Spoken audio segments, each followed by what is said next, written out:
right now I'm sitting here and next door and above me, someone is having a knock in their room. I can hear the cricket ball dropping on the floor and the bat tapping. And to me, that's dedication because they've been limited as to how much they can get outside. There's a little kid called Nicholas Puran who plays for the West Indies. We saw him here the other day, and one of the guys remarked, well, I haven't seen him yet, but his colleague saw him and said, you will be surprised when you see Nicholas Puran and how much weight he's dropped off during lockdown. For me, it's been the opposite. I've put on weight.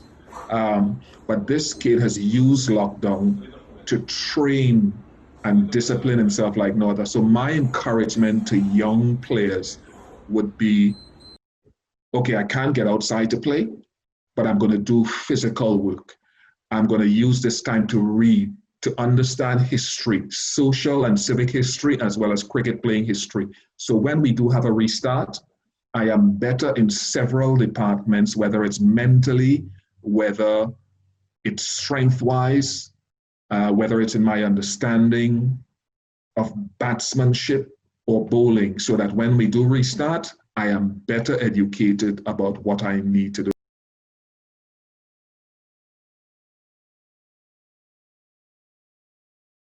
Firstly, the economic resources that England and the broadcasters put into that West Indies, England Test Series and the Pakistan one that's ongoing now is significant. I don't know that there are too many other countries that would have the resources to do it like that, because you've got two grounds where hotels are actually on the ground. And just as an example, there was one ground, Southampton, the first test match. I could have a snooze in my room and wake up and walk 10 yards down the corridor and go to work in the commentary box and go back to my room and sleep in between stints if I wanted to. I don't know if there's any other ground that has that facility globally. The planning that went into it, the players did not leave the bubble, the West Indies team anyway, for what, almost a month before and a month during the series. So there are only few boards that can economically reproduce that.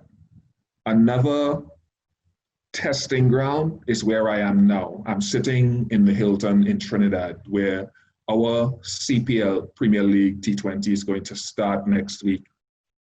We don't have as many resources economically to put into it, but the folks here have been brilliant in utilizing the hotel, the staff, the protective forces in carrying out this bubble so far. So we still have a month to go, but at the end of that month, we will know even better how teams and countries and boards without the economic advantage can carry this out safely. So this is another research and development project. And if we can do this here in Trinidad, I promise you that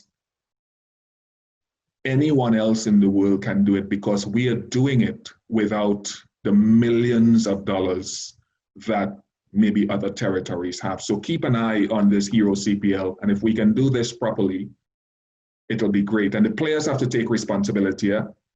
The players have to take ownership of this, discipline themselves, mentally steel themselves in this new normal about staying away from the public and doing things with discipline.